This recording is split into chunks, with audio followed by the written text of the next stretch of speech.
What if the official story of ancient history isn't the whole story?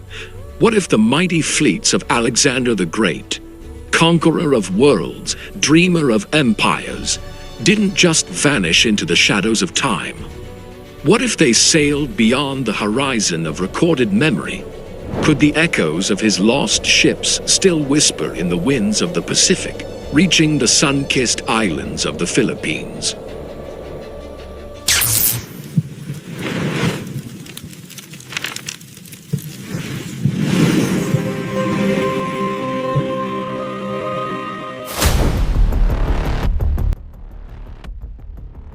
Today, we embark on a voyage not of certainty, but of wonder. We're tracing the outlines of a mystery that defies logic, yet stirs something deep within the soul. The longing to discover where history ends and legend begins. Join us as we explore one of history's greatest what-ifs. History remembers Alexander not just as a warrior, but as a visionary. After conquering half the known world, he turned his gaze toward the sea. He commissioned vast fleets to explore the very limits of his empire, charting coastlines, establishing new ports, and bringing his influence to the farthest reaches of the earth. But when Alexander died suddenly in 323 BCE, his empire splintered.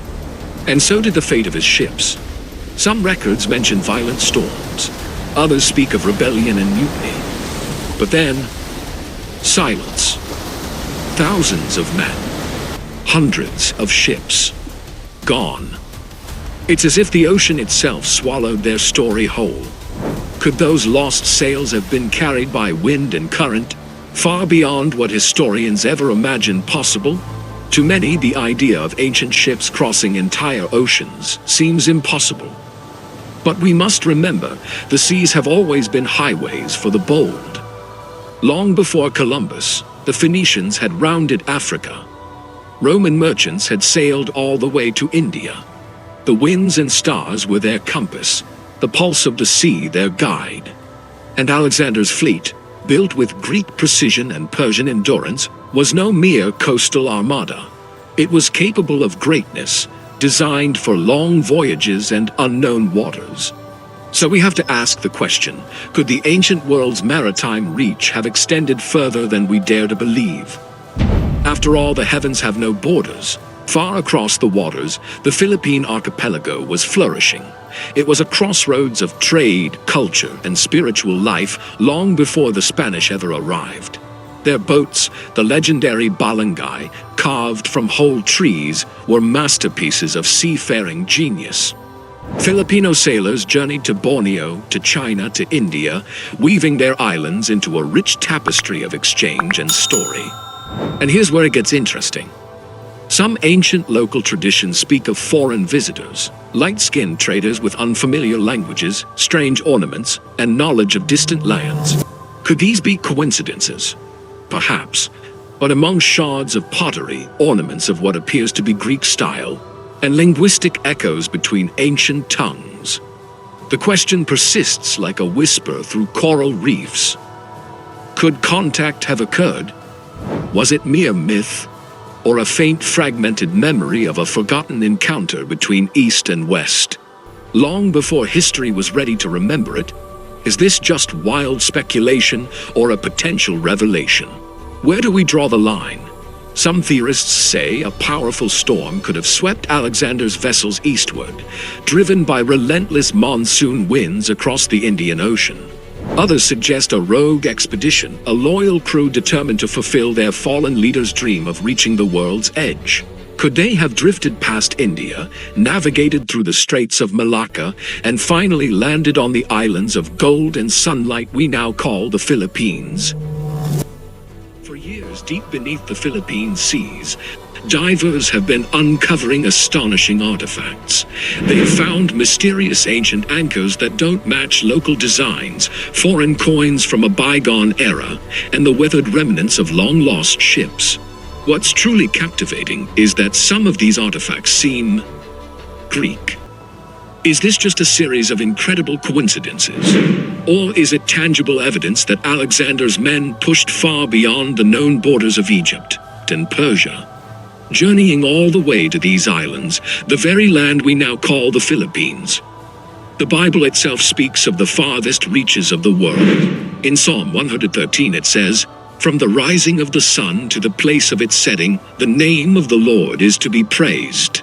In ancient times, the land of the rising sun was considered the absolute edge of the known world, a distant shore beyond Babylon, beyond India.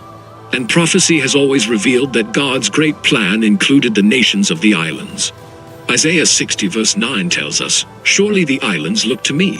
Could it be that God, in his infinite wisdom, guided these ancient voyagers here, planting the very first seeds for the gospel that would one day flourish across this archipelago?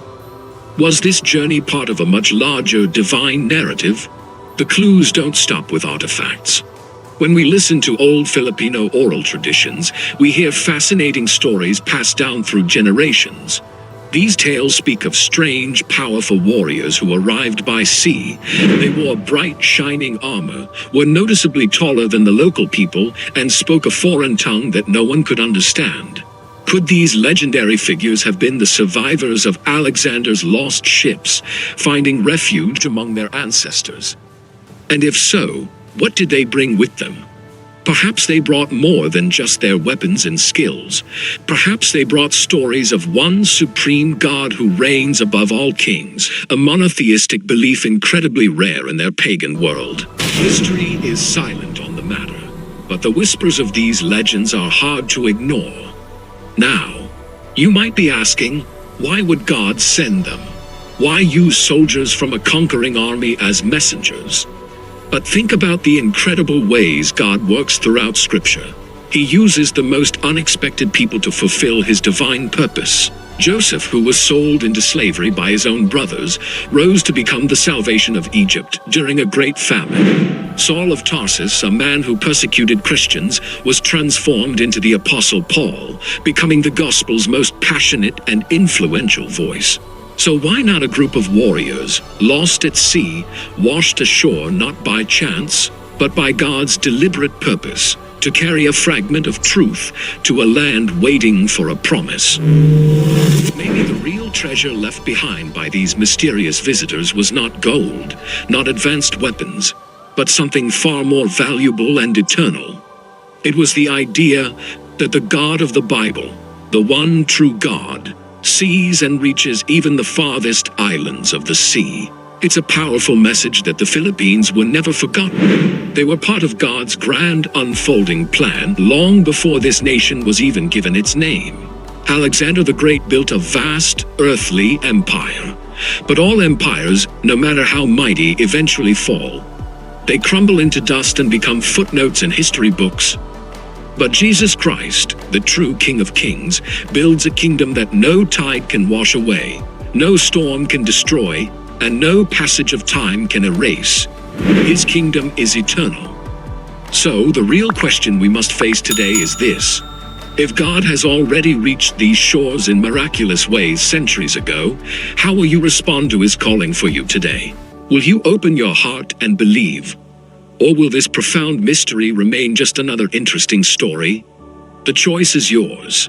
Thank you for watching. If this story has inspired you, please like, share, and follow our channel for more content that explores faith, history, and the incredible work of God in our world.